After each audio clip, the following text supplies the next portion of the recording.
நாம ஒரு விஷயத்த நம்புறோம்னு சொல்றதுக்கும் அதை உண்மையாவே நம்ம செயல்கள்ல நிரூபிக்கிறதுக்கும் என்ன வித்தியாசம்? இந்த கேள்விதான் குர்ஆன்ல இருக்கிற ஒரு ரொம்ப சக்தி வாய்ந்த பகுதிக்குள்ள நம்மள கூட்டிட்டு போகுது. வாங்க, நம்பிக்கைக்கும் மனித இயல்புக்கும் நடுவுல நடக்கிற இந்த இறுதிச் சோதனையை நம்ம இன்னைக்கு விரிவா அலசலாம். இப்போ நாம பார்க்க போற வசனங்கள் இவைதான். பார்த்ததும் இது வெறும் வார்த்தைகள் தானேன்னு தோணலாம். ஆனா ஒவ்வொரு வரிக்குள்ளேயும் நம்பிக்கை, பயம், அப்புறம் மனுஷனோட இயல்பு பத்தின ஆழமான உண்மைகள் ஒளிஞ்சிருக்கு. வாங்க இதுக்குள்ள என்ன இருக்குன்னு பார்க்கலாம். சரி, இந்த அலசல ஆரம்பிக்கிறதுக்கு முன்னாடி உங்களையோ ஒரு கேள்வி கேட்டுக்கோங்க. உங்க நம்பிக்கையோட ஆழத்தை சோதிக்க ஒரு ஃபைனல் டெஸ்ட் வச்சா அது என்னவா இருக்கும்? இந்த உரை ஒரு ஆச்சரியமான பதிலுடன் ஆரம்பிக்குது.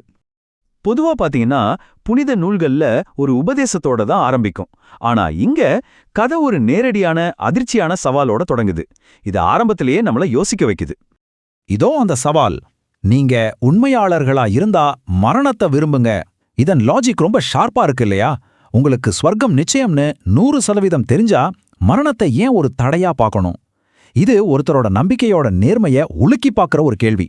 சரி, இந்த சவால் ஏத்துக்கப்படல. ஆனா ஏன்?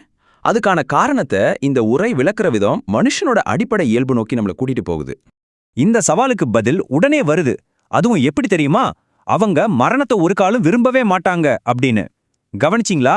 இது ஒருவேளை நடக்கலான்னு சொல்ற ஒரு கணிப்பு இல்ல. இது ஒரு மறுக்க முடியாத உறுதியான அறிக்கை. சரி, ஏன் இந்த தயக்கம்? இங்கதான் விஷயமே இன்னும் ஆழமாகுது. காரணம் சாவு பயம் கிடையாது. அதுக்கு பதிலா அவங்க கைகள் செஞ்ச செயல்களோட விளைவுகளை சந்திக்கணுமேங்கிற பயம். இன்னும் சிம்பிளா சொல்லணும்னா இது மரணத்தை பத்தின பயம் இல்ல, வாழ்க்கையில செஞ்ச தப்புகளுக்கு கணக்கு சொல்லணுமேங்கிற பயம். அப்போ அவங்க எவ்ளோ நாள் வாழ ஆசைப்படுறாங்க? அடுத்த வசனம் சொல்ற நம்பரை கேட்டா நீங்க ஆச்சரியப்படுவீங்க. 1000 வருஷம். இது வெறும் ஒரு நம்பர் அல்ல, இது உலக வாழ்க்கை மேல இருக்கிற தீவிரமான பிடிப்போட ஒரு சக்தி வாய்ந்த உருவகம். எவ்வளோ காலம் வாழ்ந்தாலும் பத்தாதுன்னு நினைக்கிற மனுஷனோட ஆசையை இது காட்டுது. இந்த உலக பற்றிலிருந்து இப்போ கதையோட மையப்புள்ளிக்கு வருவோம். அதாவது ஒரு தெய்வீக தூதரை நிராகரிக்கிறத பத்தி. இது வெறும் கருத்து வேறுபாடு இல்ல, ஒரு ஆழமான முரண்பாடு. இந்த பகுதியில ஜிப்ரீல் ஏன் இவ்ளோ முக்கியமானவர்னு நாம புரிஞ்சுக்கணும். அவர் யாருன்னா இறைவன் கிட்டேந்து வர்ற செய்தியை கொண்டு வர்றவரா கருதப்படுறார். அப்போ அவரை எதிர்க்கிறதுங்கிறது அந்த செய்தியே எதிர்க்கிற மாதிரி. இந்த வசனங்களோட லாஜிக் ரொம்பவே தெளிவா இருக்கு பாருங்க. ஜிப்ரீல எதிரியா பார்க்கறது நேரா இறைவனையே எதிரியா பார்க்கறதுக்கு சமம். சிம்பிளா சொல்லணும்னா தூதரை நிராகரிச்சா அந்த செய்தியை அனுப்புனவரையே நிராகரிக்கிறீங்கன்னு அர்த்தம். இது ஒரு பிரிக்க முடியாத தொடர்பு. சரி, இப்போ இந்த பகுதியோட கடைசி கட்டத்துக்கு போகலாம். இந்த நிராகரிப்போட விளைவுகள், மீறப்பட்ட வாக்குறுதிகள் பத்தி இதுல விளக்கப்படுது. இங்க ஒரு சுழற்சி மாதிரி ஒரு விஷயம் நடக்கிறத நம்ம பார்க்க முடியுது. முதல்ல இறைவன் கிட்ட ஒரு ஒப்பந்தம் செய்யப்படுது. ஆனா அதுல ஒரு கூட்டம் அதை திரும்ப திரும்ப கண்டுக்காம விட்டுடுறாங்க. இதுக்கப்புறம் அவங்க கிட்ட இருக்கிற வேதத்தை உறுதிப்படுத்த ஒரு தூதர் வர்றார். ஆனா அவங்க என்ன பண்றாங்க? அந்த வேதத்தையே தங்களுக்கு சம்பந்தம் இல்லைன்ன மாதிரி தூக்கி போட்டுடுறாங்க. இது ஒரு தொடர்கதை மாதிரி போயிட்டே இருக்கு. இந்த உருவகம் எவ்வளவு சக்தி வாய்ந்ததுன்னு யோசிச்சு பாருங்க. வேதத்தை தங்களோட முதுகுக்கு பின்னாடி தூக்கி எரிஞ்சிட்டாங்க. இது சும்மா மறக்கிறதோ இல்ல கண்ணுக்காம விடுறதோ கிடையாது.